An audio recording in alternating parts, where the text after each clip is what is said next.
Bonjour et bienvenue. Aujourd'hui, je vais vous présenter une vidéo concernant la probabilité d'un événement et comment calculer la probabilité de cet événement. Alors, tout d'abord, la probabilité d'un événement A est notée P de A. P en minuscule, entre parenthèses, et on note l'événement A en majuscule. Et on ferme la parenthèse. Comment calculer la probabilité d'un événement? Alors, pour calculer la probabilité d'un événement, il suffit de faire une division entre deux chiffres. Nombre de cas favorables pour réaliser l'événement A sur le nombre de cas possibles. Chaque probabilité calculée aura un nombre compris entre 0 et 1.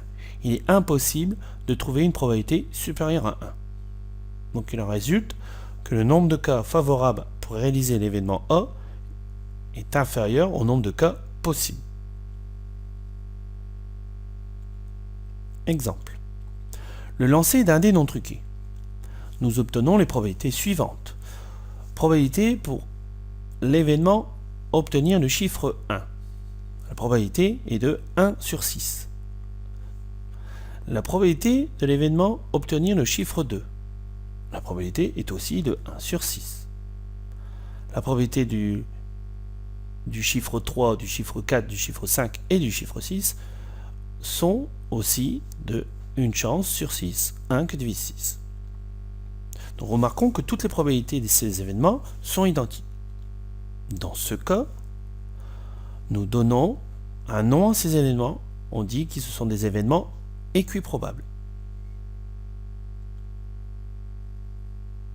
Alors nous avons déjà vu précédemment que nous pouvons faire des opérations sur les événements avec les intersections et les unions et nous allons calculer ces probabilités d'intersection et d'union.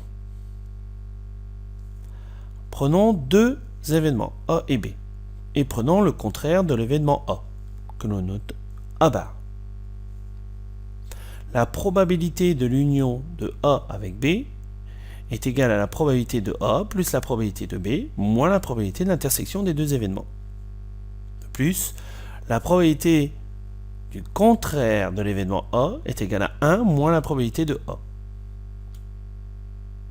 Ces deux formules sont à connaître par cœur, puisque ce sont les seules formules que l'on utilisera pour les probabilités des événements.